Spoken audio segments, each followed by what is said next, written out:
You're watching America Trends. I'm Mary Burt-Godwin, and I am chatting it up here with Dr. Erin Rhae, licensed naturopathic. I keep wanting to say... You got it. Naturopathic doctor, and psychedelic advocate. I love that that's on here. So talk to me about, first of all, naturopathic doctor, what that means. So I'm a naturopathic doctor. I went to medical school and naturopathic medical school for 4 years. What I do is I practice holism. I want to look at the cause of your illness, your malady, whatever disease you're living with.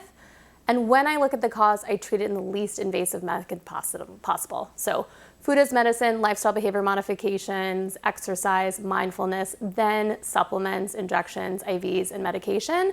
It's all about how do I get to the core of what's going on and how do I treat all of you, not just your signs and symptoms. I love this. We had someone on the show earlier this week that was talking about this Cortex reactive trainer device thing, that equipment, and he started to work with people with chronic pain. And we talked about that, how it's, a lot of times Western medicine might want to throw pain meds at that or some sort of other medicine at it.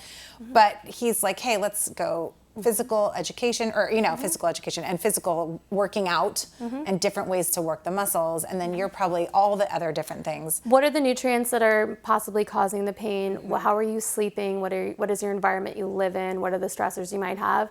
Even Western medicine knows that for something like back pain, they know and they're recommending now that exercise is the primary intervention. It's not taking pain meds. It's going to physical therapy. It is working with a trainer. It is That's so good to hear that there's a shift. You're seeing a shift. Yes. I really feel like it's an important part. I mean, with so many things like even anxiety and disorders like that could be related to addiction, or could be related to what we're eating, or there's other things rather than just throwing pills at it that might be lifestyle related. Yeah, and a good naturopathic doctor will know that there is a time and a place for medication, and there is a time and a place for referral outside. Yeah. But that a lot of people's sort of health concerns can really be adjusted through major lifestyle and behavior modifications. The biggest one is stress management. I'll just say that across the board. Yeah. And the biggest one is also really sort of acknowledging where you are and how you need help. That's probably the biggest one that I see people, once they make that choice, they're really able to change their lives. Well, it certainly is hard in our society to say we need help. Yes. To, first of all, admit it to ourselves, and then secondly, to say it to another human, and to kind of surrender to that, and say, I can't do this on my own, so how about somebody else help me? So that's where you come in, which is amazing. Yeah, and we are, like we mentioned earlier, we're all so busy. We're so busy showing up for other people, places, and things that it's important to sort of put a stop to that a little bit, and to be busy maybe taking care of ourselves. Yeah, because I feel like, it's kind of like a martyr situation, right? Because it's like, I'm just so busy because I'm helping so many people. It's like, okay, well, you can't help them unless you help yourself first at some point. Yeah, that whole airplane analogy about how you have to put your mask on first is really true across the board. It's what we see today more so than ever. More so than ever, yeah. So then talk to me. I have lots of mixed feelings about the psychedelic situation. Yeah. But I know this is a big thing, and I actually just talked to a friend who's been doing, so it's microdosing, is that the similar?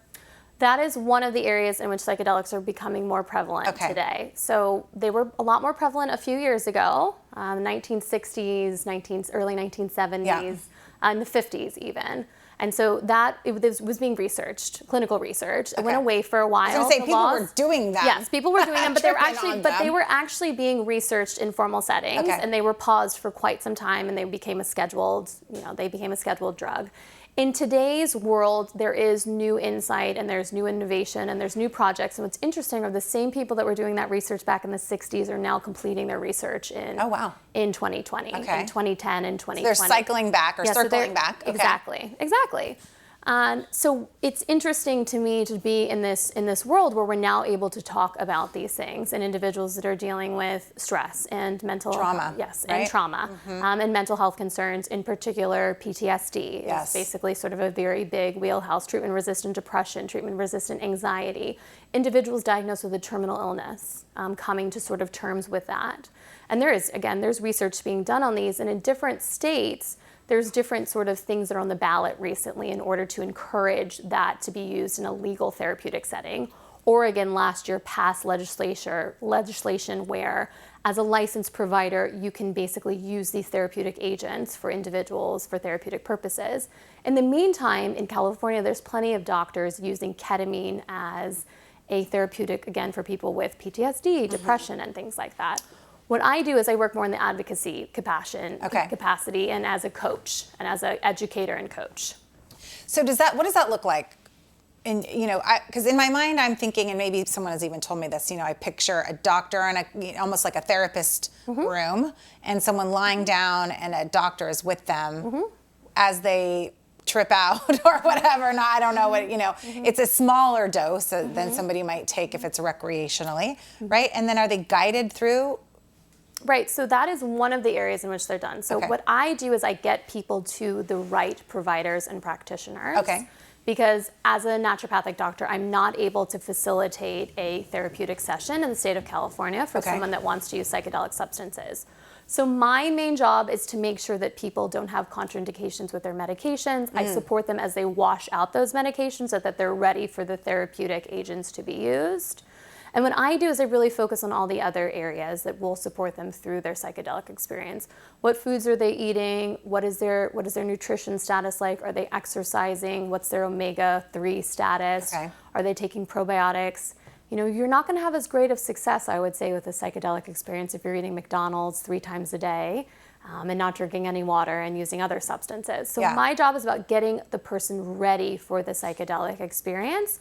I refer a lot of clients to ketamine clinics in California, and I refer them to other providers in Oregon as well, because they're able to do that. I also have referred people to MAPS programs. They're doing research right now on MDMA, and to other Johns Hopkins, UCLA, Harvard, Yale. I've been able to work with patients that have been in these incredible programs. I also support them after they've had their psychedelic experience, again, to make those major lifestyle and behavior modifications. Because is it something that you do one time, or do you do it a few times, depending on your trauma, or what root cause you're trying to get at and trying to heal from? Yeah, so my Silicon Valley friends, acquaintances, clients, they report to me that they're taking low-dose psychedelics, or they're doing microdosing, a few times a week, 5 times a week. My clients that go to ketamine, they go once a month. My clients that are part of these studies and these different research opportunities, usually they're having between, I would say, 3 to 8 sessions, depending on what type of molecule is being used. Usually at least 3, though. It's not a sort of one and done situation, is what I would say in that way. Well, I feel like there's a lot more coming out about it, and it could potentially really help people. It could potentially really help. I really am so happy that you came to join us. We love everything related to WIT. And so we love you, that means. And you're friends with Sarah, so you're a friend with ours as well. I'm happy to join Dr. this Erin family. Rhae Biller. Thank and you. you can find her at drbiller.nd on Instagram. And as always, we love having you here every night of the week at America Trends. We'll see you again tomorrow night.